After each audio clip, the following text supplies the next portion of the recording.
Europe లో భారతీయులకు free education. మరిన్ని వివరాలకు Videsh consult 9676502888. Welcome to Suman TV. This is Vishnu. You are watching Vishnu's podcast. ఇవాళ ఈ పాడ్కాస్ట్లో పార్టిసిపేట్ చేయడానికి మనతో పాటు మార్కెట్ అనలిస్ట్ రేవంత్ చలమలా ఉన్నారు. వారితో మాట్లాడదాం. హలో రేవంత్. హలో అండి. ఎలా ఉన్నారు Revanth? All good, thank you. Right Revanth, ఏఐకి సంబంధించి ఒక కొత్త థీమ్ ఒకటి సోషల్ మీడియాలో బాగా ట్రెండ్ చేస్తుంది. Google Gemini or Gemini. కొంతమంది ఏమో గూగుల్ జెమినీ అంటున్నారు, మరి కొంతమంది ఏమో గూగుల్ జెమినై అంటున్నారు. అందుకని చెప్పేసి నేను రెండు రకాల టెర్మినాలజీస్ వాడుతున్నాను. సో ఏంటి అసలు ఈ గూగుల్ జెమినీ ప్రత్యేకతలు?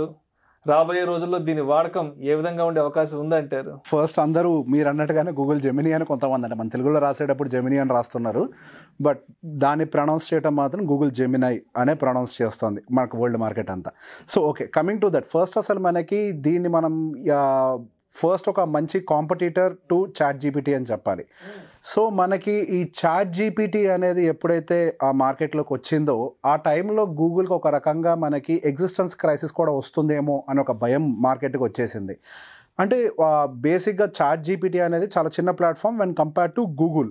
కాకపోతే ఏమవుతుందంటే over the period of time దానికి మైక్రోసాఫ్ట్ బ్యాకప్ అనేది స్టార్ట్ అయింది ఆ చాట్ జీపీటీకి, ఐ మీన్ ఓపెన్ ఏఐ కంపెనీకి. బేసిక్గా వాళ్ళకున్న డీల్ ఏంటి? ఇట్ ఈస్ నాట్ లైక్, అంటే company Microsoft is not owning open AI. కాకపోతే ఇక్కడ ఏం జరుగుతుందంటే they are giving support, they are exchanging their supports. Like open AI will use Microsoft cloud services and where Microsoft will use AI services from the OpenAI company. So based on this they will generate some revenue. So itla వీళ్ళు ఒకరికొకళ్ళు background support ఇచ్చుకుంటూ they started moving into the market. And అది threat కింద ఎందుకు మారుతుంది అని అంటే ఒక రకంగా మనకి సర్చ్ ఇంజిన్ మార్కెట్లో, టోటల్ వరల్డ్ మొత్తంలో సర్చ్ ఇంజిన్ మార్కెట్లో 92% వరకు కూడా గూగుల్ హ్యాస్ క్యాప్చర్డ్. అండ్ ఆ గూగుల్ సర్చ్ ఇంజిన్ వాడటము అనేది ప్రతి ఒక్క మనిషికి కామన్ అయిపోయింది.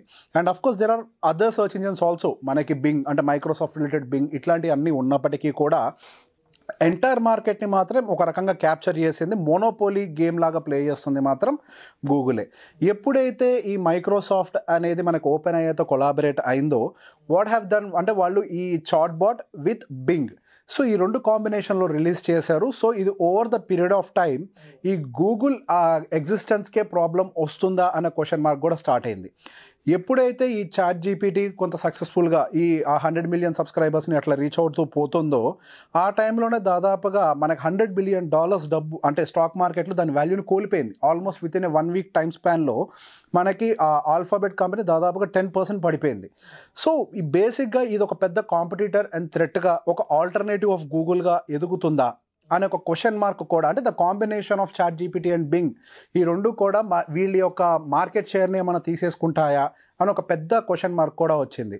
And one most important thing is గూగుల్కి వచ్చేటువంటి major revenue almost more than 55% కూడా గూగుల్ సర్చ్ ఇంజిన్ యాడ్స్ నుంచి వచ్చేటువంటి రెవెన్యూయే. అండ్ ఆఫ్ కోర్స్ వాళ్ళకి మెజారిటీ ఆఫ్ ద రెవెన్యూ అంతా దీని నుంచి వస్తుంది. ఆ తర్వాత వచ్చేసరికి యూట్యూబ్ యాడ్స్ నుంచి కొంత వస్తూ ఉంటుంది. సో బేసిక్ ఇవన్నీ కూడా చాలా చిన్న చిన్న పోర్షన్స్, 10% పోర్షన్సే, but majority of the revenue is coming from the search engine. So ఒకవేళ బై ఎనీ ఛాన్స్ వాళ్ళ యూసేజ్ కనుక తగ్గిపోయింది అని అంటే సో వాళ్ళ కంపెనీ ఎగ్జిస్టెన్స్ ప్రాబ్లంలోకి వెళ్తుంది అన్న ఒక భయంతో they started working on this AI. So వాళ్ళు ఏఐ రిలేటెడ్ మరి ఎందుకు ఇంత లేట్గా మేల్కొన్నారు, వాళ్ళకి ఇంతకుముందు దానికి సంబంధించి ఐడియా లేదా అని అంటే మనకి చాట్ జీపీటీ వచ్చే 2 సంవత్సరాల కంటే ముందే ఒక చాట్ బాట్ని గూగుల్ ఆల్రెడీ డిజైన్ చేసింది. కాకపోతే అది మార్కెట్లో కనుక రిలీజ్ అయితే కొంత ప్రమాదం ఉంటుందేమో అనే ఒక భయంతో వాళ్ళు ఆ టైంలో దాన్ని మార్కెట్లోకి రిలీజ్ చేయలే. ఒక రకంగా చెప్పాలి అని అంటే ఆ టైంలో వాళ్ళు చేసిన ఒక ఎక్స్పెన్సివ్ మిస్టేక్ అదే. వాళ్ళు అక్కడ లేట్ చేయటం వల్ల ఒక రకంగా గూగుల్ అంటే గూగుల్కి ఉన్నటువంటి చాలామంది యూజర్స్ చాట్ జీపీటీ బింగ్ కాంబినేషన్లో యూజ్ చేయడం కూడా మొదలుపెట్టేశారు. So over the period of time వాళ్ళు గూగుల్ బార్డ్ అని ఒక యాప్ తోటి బయటకు వచ్చారు, అప్లికేషన్ తోటి బయటకు వచ్చారు. అండ్ ఒక రకంగా అది డిజాస్టర్గా ఫెయిల్ అయింది. అండ్ అది రాంగ్ డేటా ఇవ్వటము, కరెక్ట్గా కావాల్సిన ఇన్ఫర్మేషన్ని పాస్ చేయలేకపోవటము, అంటే it is not well trained, ఆ అప్లికేషన్ ప్రాపర్గా ట్రైన్ కాలేకపోయింది. సో అది ఫెయిల్ అవ్వటంతో ఈ చాట్ జీపీటీకి ఇమీడియట్గా ఆ డిమాండ్ అనేది ఇంకొద్దిగా పెరగటం అనేది మొదలైపోయింది. దానివల్ల నెక్స్ట్ ఇంకొక 10 డేస్లో ఇంకొక 11% మార్కెట్ షేర్ని అంటే 11% డ్రాడౌన్ అయిపోయింది ఆల్ఫాబెట్ షేర్ వాల్యూ. సో వాళ్ళకి ఒక రకంగా చెప్పాలంటే ఒక రెడ్ ఫ్లాగ్ పరిస్థితి పడిపోయింది. సో ఇది ఇలానే కనుక కొనసాగితే over the period of time existence of Google will become a question mark. అది కూడా ఇంకోవైపు మైక్రోసాఫ్ట్ అనేది సపోర్ట్ చేయడం మొదలుపెట్టింది. మైక్రోసాఫ్ట్ వాళ్ళ యొక్క బిజినెస్ స్ట్రాటజీస్ తోటి చిన్న చితకా కంపెనీస్ వాళ్ళ కాంపిటీటర్స్ని మింగేసే స్ట్రాటజీస్ వాళ్ళ దగ్గర ఎప్పుడూ ఉంటాయి. అండ్ వాళ్ళకి ఈ చాట్ జీపీటీ రేస్ కాకపోయినా, ఈ బింగ్ అనేది సర్చ్ ఇంజన్లో పికప్ కాకపోయినా మైక్రోసాఫ్ట్కి పెద్ద డిఫరెన్స్ పడదు. సో ఇక్కడ ఒక డిఫరెన్స్ చెప్తాను మీకు. ఇంద గూగుల్ యొక్క మేజర్ రెవెన్యూ ఎక్కడి నుంచి వస్తుందని చెప్పాను, గూగుల్ సర్చ్ ఇంజన్ యాడ్స్ నుంచి. కానీ ఇక్కడ బింగ్లో ఏం జరుగుతుంది, మైక్రోసాఫ్ట్లో ఏం జరుగుతుంది అని అంటే they have a diversified portfolio. వాళ్ళకి క్లౌడ్ సర్వీసెస్ నుంచి వస్తుంటాయి, మైక్రోసాఫ్ట్ ఆఫీస్ నుంచి వస్తుంటుంది, విండోస్ నుంచి వస్తుంది, మైక్రోసాఫ్ట్ గేమ్స్ నుంచి వస్తుంది. సో బేసిక్గా వాళ్ళకి ఒక డైవర్సిఫైడ్ పోర్ట్ఫోలియో ఆల్రెడీ ఉంది. ఇది ఒక యాడ్ ఆన్ ప్రోడక్ట్గా మాత్రమే ఉంటుంది. సో వీళ్ళ ఎగ్జిస్టెన్స్కి వచ్చే ప్రమాదం ఏమీ లేదు ఒకవేళ పికప్ కాకపోయినా. ఒకవేళ పికప్ అయితే వాళ్ళకున్న డైవర్సిఫైడ్ పోర్ట్ఫోలియోలో ఇంకొక యాడెడ్ ఎగ్ కింద తయారవుతుంది అంతే. సో బేసిక్గా వీళ్ళకంటే కూడా వీళ్ళకి పర్టికులర్గా ఈ చాట్ జీపీటీకి సంబంధించి డామినేట్ చేసే టెక్నాలజీని మార్కెట్లోకి రిలీజ్ చేయడం చాలా అవసరమైంది. సో వీళ్ళు ఎంత ప్రాణం పెట్టి పనిచేస్తారు అన్న దానికంటే వీళ్ళు డబల్ ద ఫోర్స్ తోటి వర్క్ చేస్తే తప్పించి ఈ ప్రాబ్లం నుంచి, ఈ ఎవాల్వింగ్ న్యూ ప్రాబ్లం నుంచి, అంటే వాళ్ళ ఎగ్జిస్టెన్స్ని, వాళ్ళ డామినెన్స్ని, వాళ్ళ మొనోపోలీ గేమ్ని ఈ మార్కెట్లో నిలబెట్టుకునేందుకు వాళ్ళు కష్టపడి పనిచేసి ఇప్పుడు రిలీజ్ చేసినటువంటి న్యూ టెక్నాలజీయే ఈ గూగుల్ జెమినై. సో ఈ గూగుల్ జెమినైకి సంబంధించి ఒక 3 వర్షన్స్ని లాంచ్ చేశారు. And that was one Google Gemini nano, Gemini pro and Gemini ultra. 3 variants launch చేశారు. సో నానో అనేది కొద్దిగా మొబైల్ అప్లికేషన్ తోటి వితౌట్ ఇంటర్నెట్ కూడా రన్ చేసే ఒక small size application, small scale లాగా. ఆ తర్వాత ప్రో అండ్ అల్ట్రా ఇవన్నీ ఏంటి అని అంటే ద నెక్స్ట్ లెవెల్, కొంచెం బిజినెస్ యూసేజ్, సాఫ్ట్వేర్ యూసేజ్ వీళ్ళకు ఉండే వాళ్ళకి. అల్ట్రా అనేది entirely for a complete bigger business picture, అట్లాంటి వాళ్ళకి యూజ్ చేసుకునే విధంగా దే హ్యావ్ డిజైన్.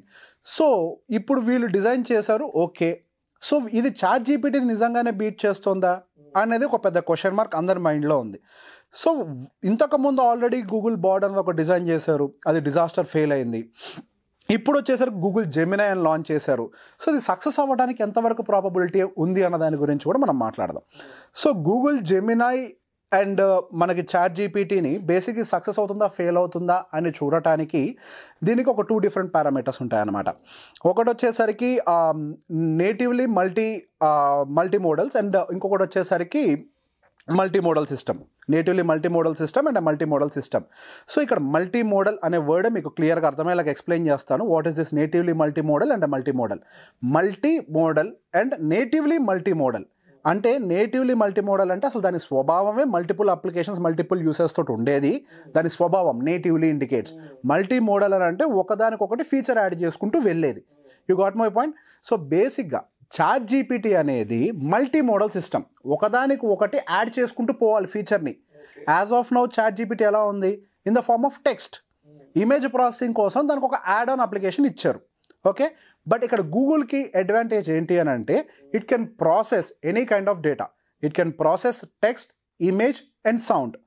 సో బేసిక్గా వీటి అన్నిటిని కలిపి ఒకే దానితోటి లాంచ్ చేయడం మొదలుపెట్టారు.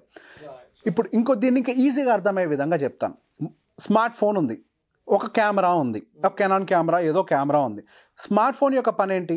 కాల్స్ ఎత్తచ్చు, బ్రౌజింగ్ చేయొచ్చు, ఫొటోస్ తీయచ్చు, వీడియోస్ తీయచ్చు, సౌండ్ ప్రాసెసింగ్ చేయొచ్చు, ఎడిటింగ్ చేయొచ్చు, గేమ్స్ ఆడొచ్చు, రకరకాల అప్లికేషన్స్ని యూజ్ చేయొచ్చు. Multiple usage. Yes, this is natively. So దీని పర్పసే multipurpose, natively multi modal system. ఇక్కడ కెనాన్ కెమెరా పని ఏంటి? ఫోటోలు తీయటం, వీడియోలు తీయటం అండ్ సౌండ్ రికార్డింగ్ చేయటం. It is just a multi modal system. ఇప్పుడు దీనికి మీరు ఒక ఫోన్ కాలింగ్ ఆప్షన్ యాడ్ చేసినంత మాత్రాన ఇది దీన్ని డామినేట్ చేస్తుందా? చెయ్యదు. You got my point? Yeah, same way Google is an multi modal system, natively multi modal system. So వాళ్ళ దగ్గర బేసిక్ వాళ్ళు లాంచ్ చేయడమే డిఫరెంట్ ఆప్షన్స్ తోటి ఆ search engine what ever application పనిచేసే విధంగా ప్లాన్ చేసి దాన్ని లాంచ్ చేయడం మొదలుపెట్టారు. అండ్ దాంతోపాటుగా ఏఐ అన్న ప్రాపర్గా రన్ అవ్వాలి అని అంటే, ఒక మంచి ఇన్ఫర్మేషన్ అనేది కరెక్ట్గా ఇవ్వాలి అని అంటే, ప్రాసెస్డ్ ఇన్ఫర్మేషన్ ఇవ్వాలి అని అంటే ఆ ఏఐకి సరిపడా ఇన్పుట్ని ఇవ్వాలి. ఎంత ఇన్ఫర్మేషన్ అనేది దానికి ఇస్తూ ఉంటామో, ఎంత మల్టిపుల్ సోర్సెస్ ఆఫ్ ఇన్ఫర్మేషన్ అనేది మనం ఏఐకి ఫీడ్ చేస్తూ ఉంటామో, అంత బాగా ట్రైన్ అయ్యి ప్రాసెస్ చేసి మనం అడిగిన దానికి ఒక మంచి రిజల్ట్ని ఇవ్వగలుగుతుంది. So when compare to ChatGPT, Google has a very good data. So ఇక్కడ వీళ్ళ దగ్గర బింగ్తో కంపేర్ చేస్తే గూగుల్ యొక్క యూజర్స్ చాలా ఎక్కువగా ఉంటారు. And Google has a wide range of applications. వాళ్ళ దగ్గర చాలా సోర్సెస్ ఆఫ్ ఇన్ఫర్మేషన్ కానీ స్టడీస్ కానీ వీళ్ళ దగ్గర చాలా ఎక్కువగా ఉంటాయి when compare to Bing. So వీళ్ళ దగ్గర ఉన్నటువంటి ఇన్ఫర్మేషన్ తోటి వాళ్ళ ఏఐని అబ్నార్మల్గా ట్రైన్ చేయగలిగారు.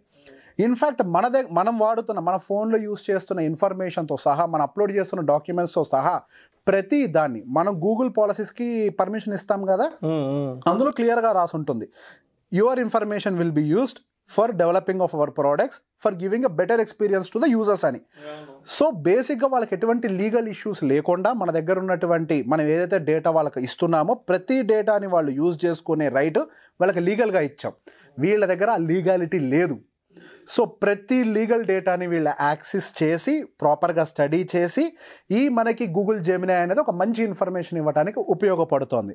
ఇప్పటిదాకా వీళ్ళ దగ్గర ఓన్లీ చాట్ అంటే టెక్స్ట్ బేస్డ్ సర్చ్ ఉంది, వీళ్ళ దగ్గర ఇమేజ్, టెక్స్ట్ అండ్ సౌండ్ ఉంది. అండ్ గోయింగ్ ఫర్దర్ వీటిని ఇంకా అప్గ్రేడ్ చేసుకుంటూ కూడా పోతారు. Of course ChatGPT will also come up with image, అది రాదు అని చెప్పట్లేదు. కాకపోతే వీళ్ళ దగ్గర ఉన్నటువంటి లైబ్రరీ వీళ్ళ దగ్గర లేదు. Google has YouTube for greater information, Google scholars and ఇట్లా మనకి రకరకాల ఇన్ఫర్మేషన్స్ అన్నిటిని కూడా ఆల్రెడీ వాళ్ళు గ్యాదర్ చేసి పెట్టేసుకున్నారు. They have very wide range of information. So బేసిక్గా ఇది ఎంత లెవెల్లో అప్గ్రేడ్ అయింది అని అంటే, ఒక స్టూడెంట్ చేత ఒక ఫిజిక్స్ ప్రాబ్లమ్ని ఒక జస్ట్ వైట్ పేపర్ మీద వాడి హ్యాండ్ రైటింగ్ తోటి ఒక ఫిజిక్స్ ప్రాబ్లమ్ని సాల్వ్ చేయించారు. దాన్ని గూగుల్ జెమినైకి అప్లోడ్ చేశారు. గూగుల్ జెమినై ఆ ప్రాబ్లమ్ని యాస్టీస్గా రీడ్ చేయడమే కాదు, అతని హ్యాండ్ రైటింగ్ని అర్థం చేసుకుంది, ఆ ప్రాబ్లమ్ని మొత్తాన్ని స్టడీ చేసింది, ఆ ప్రాబ్లంకి వచ్చిన సొల్యూషన్ తప్పు, తను ఏ స్టెప్స్లో తప్పు చేశాడు అని ఒక డీటెయిల్డ్ రిపోర్ట్ కూడా తయారు చేసి ఇవ్వగలిగారు. So that is how the Gemini is upgraded. So it is not just ఏదో అవైలబుల్ ఇన్ఫర్మేషన్ అంటే ఏదో ఇంటర్నెట్లో ఉండే అవైలబుల్ ఇన్ఫర్మేషన్ లాగా మాత్రమే కాకుండా సైన్స్, లా అండ్ ఎవ్రీథింగ్ అంటే అన్ని రకాల సబ్జెక్ట్స్, అన్ని డిఫరెంట్ లాంగ్వేజెస్ దాన్ని స్టడీ చేయడం మొదలుపెట్టింది. సో బేసిక్ ఇక్కడ ChatGPT వర్సెస్ అంటే other AI versus Google Gemini test conduct చేసినప్పుడు Google Gemini majority of the కేసెస్లో నెంబర్ 1 పొజిషన్లో నుంచుంది. And it is processing, it is giving solutions and it is able to read better than a human. ఒక మనిషి, ఒక తెలివైన మనిషి చదవగలిగి ఒక ఆ విషయాన్ని అర్థం చేసుకున్న దానికంటే గూగుల్ జెమినై ఇంకా బెటర్గా అర్థం చేసుకొని మీకు సొల్యూషన్ ఇవ్వగలుగుతోంది. ఆ లెవెల్కి గూగుల్ జెమినైని అప్గ్రేడ్ చేశారు. అండ్ ఈ ప్రాసెస్లో మనకి when compare to ChatGPT, Google Gemini is always going to stand A head. So అయితే మరి ఈ గూగుల్ జెమినీని మన వాళ్ళు ఎలా వాడుకుంటే బాగుంటుంది అంటారు మన అవసరాలకి? ఇక్కడ సార్, ఇక్కడ ఏ టెక్నాలజీ అయినా కానీ మార్కెట్లోకి వచ్చినప్పుడు మనం దాన్ని అడాప్ట్ చేసుకొని దాన్ని గనక మనం నేర్చుకోకపోతే ఎప్పుడైనా కానీ మనకంటే ముందు వేరే వాళ్ళు ఉంటారన్న విషయం గుర్తుపెట్టుకోవాలి. ఇది ఒక పోటీ ప్రపంచం. ఎవరైతే వాళ్ళకు ఉన్నటువంటి ఎగ్జిస్టింగ్ స్కిల్స్ని అప్గ్రేడ్ చేసుకుంటారో, కొత్త టెక్నాలజీస్ని అడాప్ట్ చేసుకుంటూ ఉంటారో వాళ్ళే ఎప్పుడైనా కానీ రేస్లో ఫస్ట్లో ఉండే ప్రయత్నం చేస్తారు, అట్లీస్ట్ రేస్లో ఉంటారు. మీరు వాటిని అడాప్ట్ చేసుకోకపోతే మీరు ఆ రేస్ నుంచే కంప్లీట్గా బయటకు వచ్చేస్తూ ఉంటారు. ఇప్పుడు మార్కెటింగ్కి సంబంధించే ఉంది. ఇంతకుముందు మార్కెటింగ్ అని అంటే మనుషులు కూర్చొని రాసేవాళ్ళు మార్కెటింగ్ స్ట్రాటజీస్ని, డిజిటల్ మార్కెటింగ్ స్ట్రాటజీస్ని. కానీ ఇప్పుడు ఏమైపోయింది అని అంటే AI has started developing automated marketing strategies for offline and digital marketings. Okay. So మీరు ఇందాక ఒక మాట చెప్పా, మనకి when compare to human AI started giving better results. మనం ప్రాబ్లమ్ని అర్థం చేసుకొని దానికి బెటర్ సొల్యూషన్ని ఇన్ఫ్యాక్ట్ మనుషుల కంటే కూడా ఏఐస్ ఇస్తున్నాయి అని. మీరు ఎంతసేపటికి ఇప్పుడున్న కండిషన్లోనే ఉండిపోతే మీరు టైం పరంగా, రిసోర్సెస్ పరంగా, లేకపోతే మార్కెట్లో అవైలబిలిటీ ఉన్న టెక్నాలజీ పరంగా వెనకబడిపోతూ ఉంటారు. మీరు ఇండివిజువల్గా గూగుల్లో సెర్చ్ చేసి ఒక్కొక్క ఆర్టికల్ని చదివి అర్థం చేసుకున్న దానికంటే if you start using AI, it has already information regarding the entire subject. అసలు వెబ్ వరల్డ్లో ఉన్న ప్రతి ఇన్ఫర్మేషన్ దాని దగ్గర ఉంది. మీరు క్వశ్చన్ అడగటం లేటు, దాన్ని అర్థం చేసుకొని దానికి సరైన ప్లాన్ ప్రిపేర్ చేసి అది మీకు ఇచ్చేస్తుంది. ఇంత ఈజీ టెక్నాలజీస్ మీకు అందుబాటులోకి వస్తున్నప్పుడు వీటిని నేర్చుకోకుండా మనం వెనకబడితే మనం అసలు రేసులోనే లేకుండా పోయే ప్రమాదం జరుగుతూ ఉంటుంది. Thank you so much Revanth. మొత్తానికి ఈ మధ్య ఈ సోషల్ మీడియాలో బాగా ట్రెండింగ్లో ఉన్న టాపిక్ ఈ గూగుల్ జెమినీకి సంబంధించినటువంటి అన్ని రకాల ఇంట్రెస్టింగ్ ఫ్యాక్ట్స్ని అండ్ మీ ద్వారా నేను తెలుసుకోగలిగాను, మన ప్రేక్షకులకు కూడా మీ ద్వారా చేరవేయగలిగాను. Thank you so much. Thank you.